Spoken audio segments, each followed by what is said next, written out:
Michael Mann is an Emmy Award-winning film director, producer, and screenwriter, best known for his film Miami Vice, Heat, Collateral, and Ali.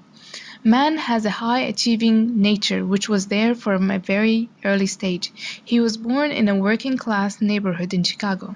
From the 365 students who graduated with him from high school, Mann was one of a mere dozen who went to college.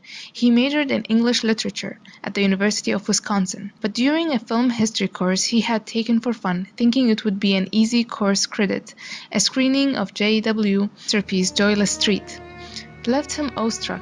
To this day he remembers leaving class that night, walking downhill in the cold, full of the revelation that film was what he wanted to do with his life. A year later he entered the London International Film School. American film schools held little appeal for him.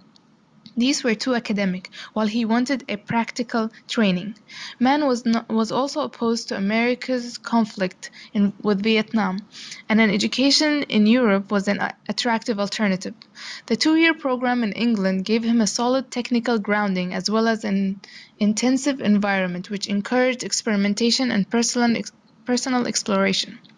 Mann formed his own film company in 1967 after graduation. Several of his schoolmates had been stopped in the street by British police and deported for bearing expired visa, and most were imprisoned once home.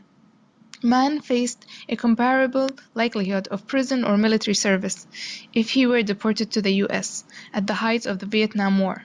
"They weren't going to renew my visa," said Michael Mann.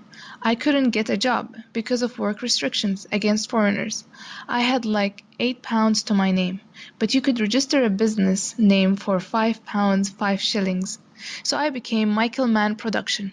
Then I put on the one suit I owned, went to the Home Office and told them I run a film production company setting in the UK. I need to extend my visa." He laughs at the memory. "They rubber-stamped everything and offered me tea."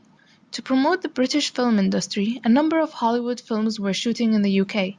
That was a terrific learning experience, where he learned all the basics of breakdown scripts in its breakdown sheets and storyboards, doing budgets. That year and a half he worked at Fox had a significant impact on everything he has done ever since, and he still uses the same skills.